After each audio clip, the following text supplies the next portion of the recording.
Good morning, YouTube. Today, we're gonna get this Superleggera, actually drive it again. So are you recording all of the nefarious activities? I wouldn't guarantee that. You guys did the clutch yourselves. I'm like the wizard. I'm not a fucking magician. I'm just... Start with no error codes, and it went in neutral, so. It did go, yeah, it shifted, Oh. If you're new to the channel, my name is Dan, and that is Josh, and there's gonna be some quacks in this video. Fuck you, boys and girls. I rest my case. So, if you didn't know, we changed out the clutch, put in the Klein exhaust, which sounds epic in this car. You should probably go watch that. Anyway, the goal is for this thing to actually be drivable. So if you didn't know, once you change out the clutch, you have to reprogram the computers and tell it how big the clutch is and blah, blah, blah. And I have no idea how to do that, but this man does. Easy peasy. Even more importantly, he's got the right computers that can do it. I don't have those. So they're really expensive. That's kind of one of the hang-ups of doing these cars is that programming. So you can actually have Josh do it remotely, I think, right? Not with this one. No, Not on right. the Lambo, yeah, because I won't ship out my actual laptop. That's right. You can do it on the Ferraris. Yep. He can actually remotely program Ferrari's clutches for you guys. Oh yeah, go visit his website, Exotic Power and Performance. It's exotic-power.net. .com. .com. Oh, that's right, you did get the .com. Yeah. He knows his shit a lot better than I do, so he's gonna speak some wisdom and stuff. Real quickly, if you'd like to support us, please like, share, and subscribe. And of course, go visit normalguyssupercar.com. There you can buy parts and services for your car, including Klein exhausts. We could probably get you a clutch too, but it's not gonna be like a cheap clutch because, you know, they're OEM. So anyway, let's have at it. Hi, Josh. Hello. It's been a while. Hello, Dan. YouTube has missed you. I've specifically had people saying, when are we gonna hear more quacks? What a bunch of masochists. You guys are fucking sick. Right? So how do we do this? I don't know. Why are you asking me? Okay, well, never mind then. Just guess. There are a couple of parameters that need to be set, right? I mean, you guys already did the ghetto manual bleed. That's right. So you skipped that part. Yay! So clutch replacement, right? Clutch, we don't need to do this because we didn't replace the ECU, degradation index, and PIS. Ah, yes. So what you need to be aware of, right? If we go into parameters and let's look for some critical data. PIS is set at 4.93 millimeters. Auto calibrated clutch position is 18. Clutch position when new 17.9. That's actually pretty close to stock. So that is your delta that creates your wear, right? So it's like gone 0.1 millimeters? Basically, your new clutch is within 1/10 of a millimeter in thickness of the original clutch. That Where it's at right now? Yeah. Oh, wow, wow. So, Yeah. okay. Yeah. So the brand new one, the previous one was at 18 and this one's at 17.9. Yep. Oh, so that's Yep. pretty damn close. Yeah, but that doesn't always happen. Yeah, I can see that. And sometimes the numbers get kind of funny, and when you change it, the clutch wear will actually go to, you know, like 200% or something. As the clutch sensor and throwout bearing position changes with clutch wear, you know, it does its math. But then if you go and put a new clutch in and reposition that, it's like it can't process that for some reason. So the clutch wear numbers can get super wonky. The other big one is our degradation index, right? Which is the slip rate of the disc. So that's pretty critical because that's a major computer calculation on 14,135? Yeah, that's bits. Bits. At 15,000 bits, the clutch must Is be it going replaced. up or down? Up. Okay, So so it'll we're start almost at there. 10. Yep. Yeah. So this is how the computer calculates the rate at which to apply the clutch and the rate at which to apply throttle to take off. Okay. This is one of the reasons why they grab a lot of RPM and hang for a long time while it's trying to take off when the clutch is worn, because it's actually glazed over. Yep. And so you've lost some of that friction. That explains the behavior. It was, you know, like you'd have to kind of get on the gas hard to get it to engage fully, otherwise it'd slip real bad. Yep. And that's that value there. Okay, cool. So it will self-learn to some degree, but you're putting the clutch and the drivability in a precarious situation if you try to drive on it, you know, with the worn values that it has learned. And that calculation is based on how much RPM and how much time and how much ground speed the vehicle needs before, you know, it starts accelerating. So it's a constant calculation that the computer is performing and updating.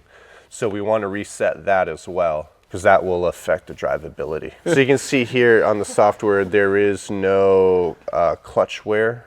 Yeah, yeah, it's Right, computed. so we'd have to do the math, which it should be pretty good based on those numbers. Otherwise, see this? Read clutch difference value. Oh, so nice. it's a manual procedure here in the Lamborghini. With a newly replaced clutch, the value is 0, right? good. So Yeah. 5.6 millimeters is the wear limit for the clutch. We already all know all of that because we pay attention. 0.14. It's already worn a tiny bit. It's just the difference. Yeah, I mean, in, that's almost nothing. Yeah. We believe what YouTube told us we screwed up by revving it in neutral. Who the believes anything on YouTube? Especially these videos. Fucking monkeys. It actually doesn't fucking matter whatsoever because the clutch in these cars, all of these Morelli cars, is always, see that? That was it for Yep. replacing it? You just tell it, hey, we've replaced the clutch? Yep. God damn it. That's what's difficult with the cars is they're all a little bit different software-wise. Yeah. So early Gallardos and the different Ferraris and the Aston Martins, the softwares all work a little Let's see, bit that's not how you do it on a differently. Ferrari, right? You have to actually tell it values. Yep. Yep. Well, that was way better. Lamborghini did something right. Ah! Okay, well. It's actually Audi software running. Oh, yeah, good call. Not yet. The Yeah, this- transmission this is still pre-LP. Italian Morelli. Reset. There you go. Okay, Degradation so that would be reset. from 14,000 down to 10,000. Yep. So that should be that. Yay. There we go. Okay. And 4.93 should be too aggressive for the PIS on a brand new clutch. Factory spec on these cars. Actually, nah, that might be okay, actually. The upper limit is 5.3. We'll back it off a little bit too. We'll go to an even 5 millimeters, just because that makes me feel a little bit better. This won't reset. Yep. Oh, there you go. It's at Now 5. reset, yeah. So auto calibrated is at 18 millimeters. Showing it's still at, oh, hey, that just changed. That Yeah, was it funny. just refreshed. There you go. So now we'll have 0% wear. Hooray. Until we start it. We'll close out the softwares and then turn the key off, and then all the settings will set and go drive it. Oh, shit. Yeah, see That's how you easy. like it. Easy peasy. So just like the Ferraris, right? You want 100 or 200 RPM gain before the car gets rolling, but you don't want 500. Yeah, I was kind of like stall a little. Yep, yeah, you have to have some gain, and hopefully it doesn't bite too hard and all that kind of stuff. But yeah, let's see how it goes and see if we need to do any actuator calibrations or PIS corrections and see how you like it. Okay. Obviously, you don't want to do a bunch of wide open throttle pulls and stuff. Oh, yeah. until Isn't you've there heat a cycled. break-in? Yeah, because just like your pads, your brake pads, right? You're gonna bed some of that clutch material into your pressure plate and flywheel friction surfaces, and you want to allow some opportunity for that to happen, so that way you reduce that slippage of the clutch disc, and that way you don't glaze it and end up with a slipping clutch. Wasn't it sooner like, than later. it sounded like you do like a up to 3,000, like a Oh couple my times? gosh, the Lamborghini factory procedure for bedding the clutch it's just like the Ferrari readiness monitor setting process for the 360s. It's the most convoluted and made up sounding process. But yeah, it's basically you do some semi-aggressive starts at a couple thousand RPM, and you do that kind of progressively, basically getting into it harder and harder and harder, and then you cool it down and then do some gentler stops. But the reality is just go drive it like a normal car. Without getting on it too hard. Yeah, don't get on it too hard. Lots of gear changes, drive around town. Getting on the highway and cruising for 2 hours does nothing for the clutch. But going up and down the gears, driving around town like a regular car is all you really need to do. You need that clutch to open and close a bunch of times without too much stress. So it gives that, disc and stuff time to mate and mate and mate and mate. Kevlar clutches and all that are a whole nother subject that we're not gonna even discuss today. But for the factory clutch, just normal driving for a little bit will be enough. What's your thoughts on those Kevlar clutches? Because a bunch of people gave me shit that I didn't buy one. They're a waste of money unless you're making huge power and you really need to hold that kind of big, like the twin turbo cars. For a street car, it's not worth it. I've had too many drivability issues and stuff. I mean, I've done a couple of Kevlar clutches and Gallardos, and they worked out fine, and I've done a couple where they did not work out fine. Being that most of the guys want twice as much money for a Kevlar clutch as an OE clutch, I prefer people just fucking learn how to drive their car properly and get a real fucking mechanic that you pay actual money to set it up and adjust it and make sure it's all calibrated instead of going to the local fucking Jiffy Lube for all your services, you cheap fuckers. And then they last a long time. Yeah, like 40,000 miles is pretty good. I would think so. Yeah. I mean, you guys saw the clutch. It's a little, you know, small dual disc clutch holding a 3,500 pound, 500 and some odd horsepower four-wheel drive car. I mean, 40,000 miles seems pretty fucking good to me. Yeah. You know, a lot of the problem came from when these cars first came out. They were eating clutches in 8,000 or 9,000 miles, like no fucking problem. Because everyone was babying it. Yeah, and some of it was the software and some of it was the clutch disc material and stuff. So there's a suffix on the part numbers. So like these are like, you know, at the end of the part number is the letter L. Well, They're on the ELF version. yeah, they're on the ELF version of the clutch. And there's been a couple of software updates as well. So Okay. Lamborghini themselves had to make a lot of revisions to get it all dialed in. So very early on, there were a lot of issues with it. But as time has gone on, it's all got better. And people, you know, now better understand how to drive a car like this. People used to think this was a fucking Buick transmission, and so they just real lazy roll on the. I mean, you hear people with stick shift, you know, exotic cars, dude. They'll tack that bitch up to 2,500 RPM and just slowly slide the clutch out as they take off. Like a quarter mile down the road, the fucking clutch is finally fully disengaged. They want to wonder why their fucking clutch only lasts 10,000 miles. And then they go drive these cars the same way, just milking the throttle like it's a fucking Buick with a torque converter, instead of driving it like a proper manual shift car, you know? Like you say, where you roll in and get the car moving and kind of come then you off. back off, yeah. Yeah, and you feel it. It's kind of weird. You have to like go hard back. Yeah, just like driving a real stick shift. Yep. So if you put quality parts in like you did, right? Good OEM stuff. You go through and you set the stuff up and you make sure the PIS is set right and the hydraulics are bled right and you do all that stuff, and then you just use some basic sense with your driving habits. Yeah, you get 30, 40,000 miles out of this clutch, no problem. Nice. Why the fuck do you need a Kevlar clutch? Because the problem with the Kevlar is they bite super aggressively, and as they get hotter, they bite even more aggressively.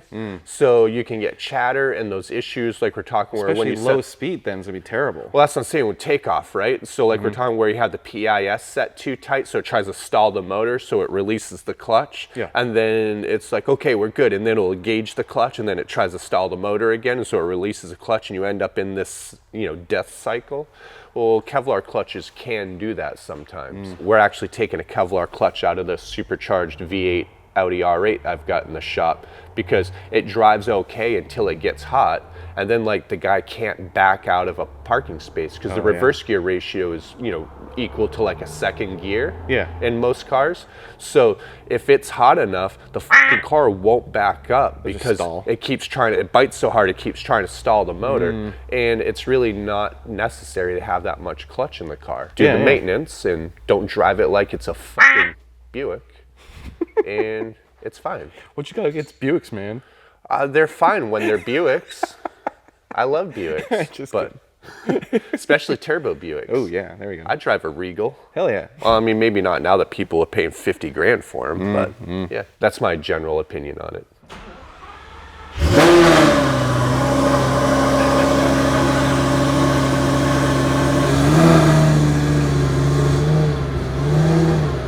All right, in the Super G. Already that's better Yeah, because it used to kind of surge and then grab. yeah.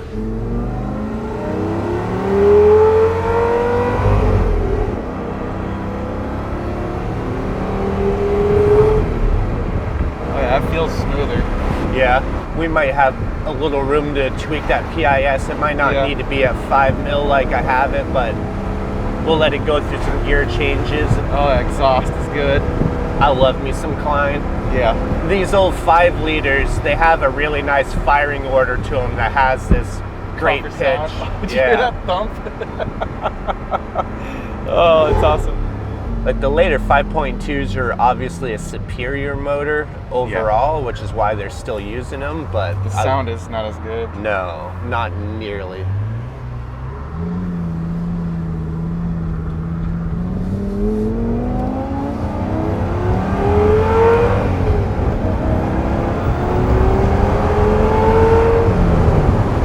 call that the 4,000 rule. Yeah. All of these E-gear cars, they usually shift much nicer over 4,000 RPM. Oh yeah. Just need to tighten up the PIS a tiny bit. Yeah, it's grabbing a little bit more RPM than I care for on takeoff. Yeah. So like we're at 1,000, right? So that's 2,000, yeah. 2,100. It's a bit more than necessary. Yeah. Oops. Set off my trailer. Is that what that was? Yes. So you only made it like 2 feet. You must be unhappy with that calibration. Yeah, I didn't want to go like full tight on it, so I pulled 1/10 of a millimeter out, which in clutch adjustment is quite a bit, Yeah. generally speaking. And it made an improvement, but you know, the pickup RPM was 300 RPM lower. Oh yeah. But a little bit more than that. yeah, I wanted it like 500 RPM lower. Yeah. Okay. So I'm gonna pull it all the way down and see if it will still work.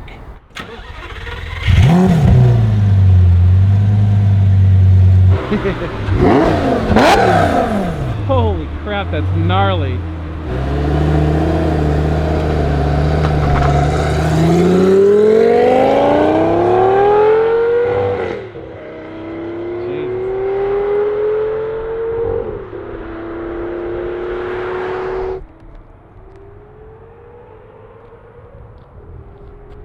Oh my god, that looks good.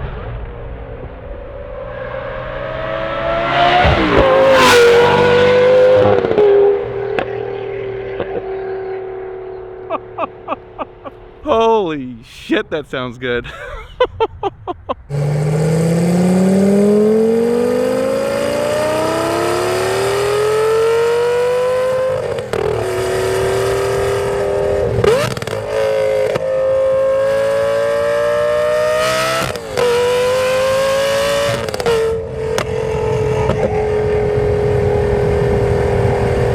That really is like the perfect exhaust for that car. We were just saying it's loud, but it's not obnoxious. It's really not. It's actually quite awesome. Dude, it sounds really good. It's nice because It's not too it's loud. way louder outside the car than it is inside. It's Yeah. manageable inside the car. It's Well, perfect. even outside, it wasn't that loud.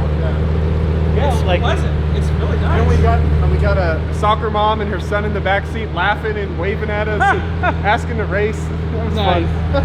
All right, I gotta try it. Well, apparently it's good. So first of all, kudos to us. We actually didn't fuck up the clutch install. Woohoo! Second of all, we didn't fuck up the climb install. And holy shit, dude, when you did the flyby, Yeah. oh my god, it sounds so good. That thing's ready to rock and roll. So we'll have to do a couple more drives real quick. We may have to adjust it once or twice more once we get some miles under it, but that's it. We did a clutch install. And Successfully. and it wasn't that bad. It was easy. It wasn't that bad. It's just, there's a lot of bullshit with the bumper and stuff, but other than that, It's just a lot of time. it just takes time. It did take us probably around 12 to 16 hours. If we weren't filming, we could have done it faster. Maybe it was 16 to 20 with the filming. But the filming, Done it before either. we had never done it before, and we filmed a lot of stuff, and filming slows everything down by a lot. Not bad at all. Yeah, there you have it. And thanks again to Josh for helping us out. We still need to get it tuned so we can gain some more horsepower. That's gonna do it for this video. Please like, share, and subscribe.